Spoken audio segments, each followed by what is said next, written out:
Fears of toxic fumes and acid rain as firefighters continue to battle the massive blaze at an oil depot near Ukraine's capital.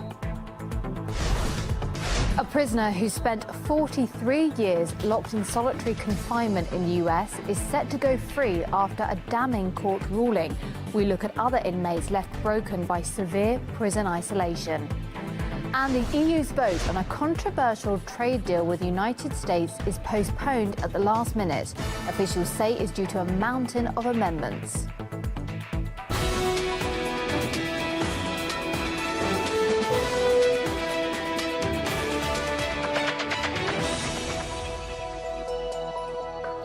Hello there, you're watching RT International. You're with me, Katie Pilbeam. It's just gone midday here in the Russian capital. Welcome to the programme.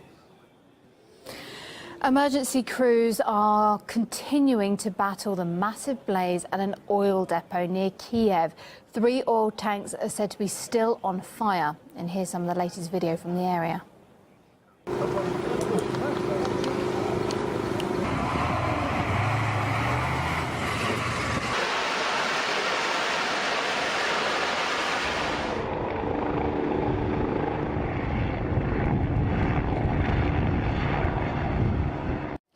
The site of the fire is just 40 kilometres from Kiev and could even be seen from space. This map from NASA shows the affected area covered by clouds of black smoke. Moreover, there are gas stores in the area as well as military aerodrome and weapons warehouses as well, just 50 metres from the site of the blaze. Well, over 300 firefighters and army personnel as well are still working against extreme heat to put out the blaze. Authorities now say they will deploy special military-style firefighting tanks to the area. There's also been reports of a new explosion as well caused by the blaze. The inferno set a huge plume of toxic smoke and ash into the air, which now hangs over Ukraine's capital. The mayor of Kiev says pollution in the city has also spiked as well already. Well, RT's Lizzie Phelan, she's in the area and told us about the environmental threat being posed. I'm just a few meters away from the fire, which continues to blaze, and it's quite difficult to breathe. You can really feel the air filled with toxic substances that are billowing out with those thick plumes of black smoke that surround the area. And the government has warned that this fire, big the scale of this catastrophe is. Lizzie Phelan for RT. Let's have a look at some of the potential health risks that could result from this oil depot blaze then. So experts warn how dangerous particles released into the air could affect people, causing anything from cancer to heart attacks and strokes. We talked to several who say the effects could spread far and wide. Whenever you have hydrocarbons like this burning, they're releasing all sorts of carcinogenic substances, and the smoke particles themselves are toxic, and so yeah, there's the danger of exposure to what are potentially carcinogenic materials. Certainly there's the potential hazard to anyone that's close by that's engulfed by the smoke. If that gas depot does explode, then the temperatures could be high enough for it to go, for the smoke to go very high. And if it goes high enough into the stratosphere, like 35,000 feet, then it will spread around the world. To see more pictures and get eyewitness accounts as well as the latest developments, head to our website, rt.com.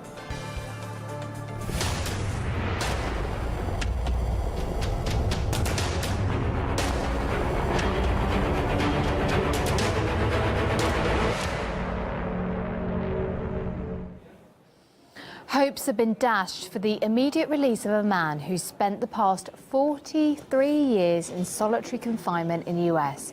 A federal judge ordered Albert Woodfox to be set free after having his conviction overturned twice, but prosecutors instantly moved in with an appeal. Albert's lawyer says the case is caught in a loop.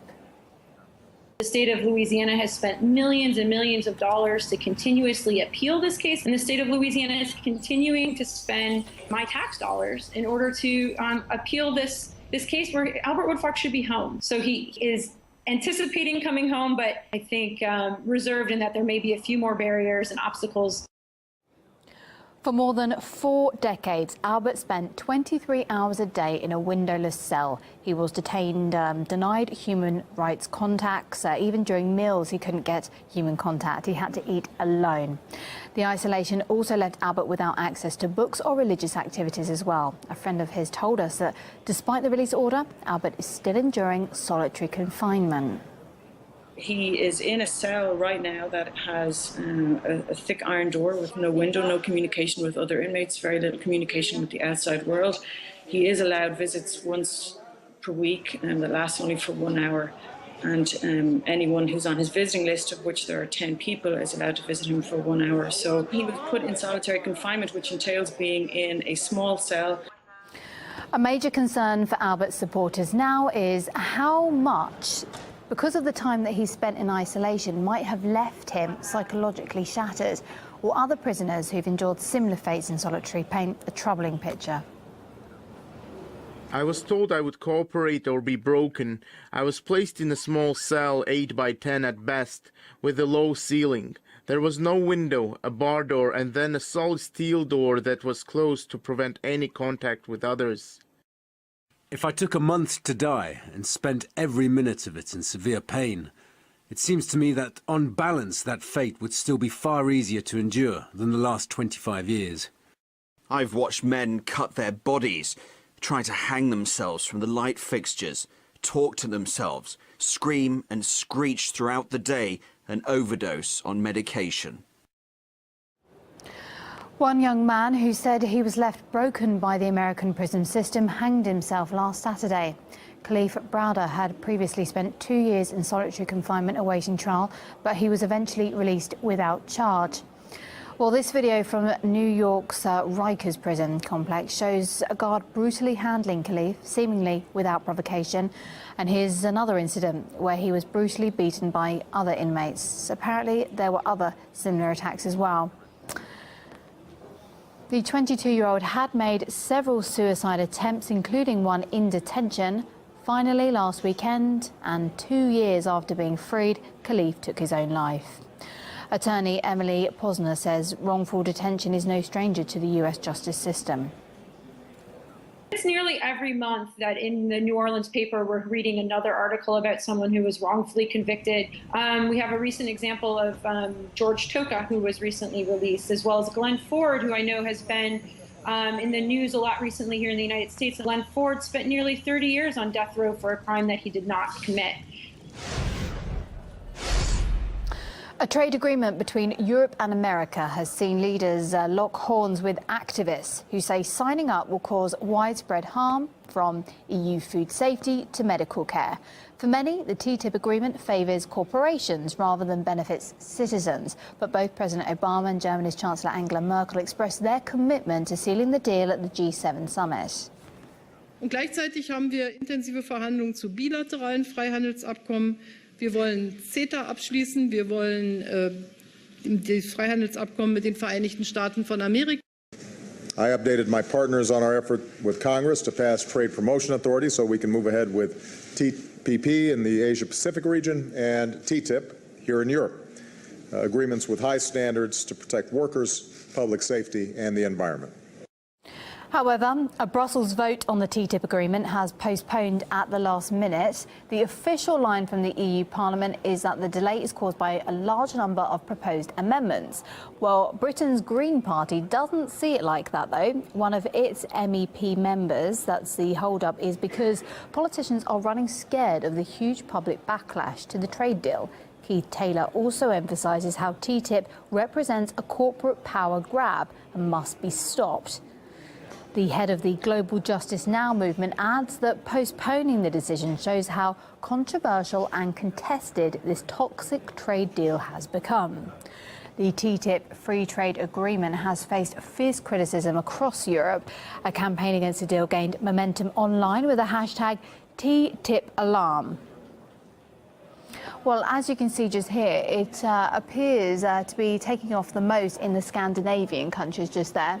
in the blue. Several other European nations are jumping on board too with the movement. And here's an example of the opinions being shared. For some, it's a question of why money is being put before people's health and welfare. Others suggest it should be up to the public to decide on the agreement, calling for a referendum. And there's also an online petition calling for the agreement to be blocked. It's already signed up more than 2 million people.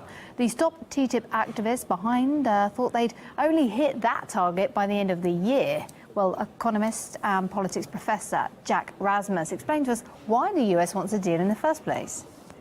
The U.S., of course, wants this treaty, both in Europe and its analog in Asia called the Trans-Pacific Partnership, for a number of reasons. At the simple level, it means the U.S., where U.S. has an advantage in industry like in software and internet and so forth, it allows U.S. companies to get deeper into these countries.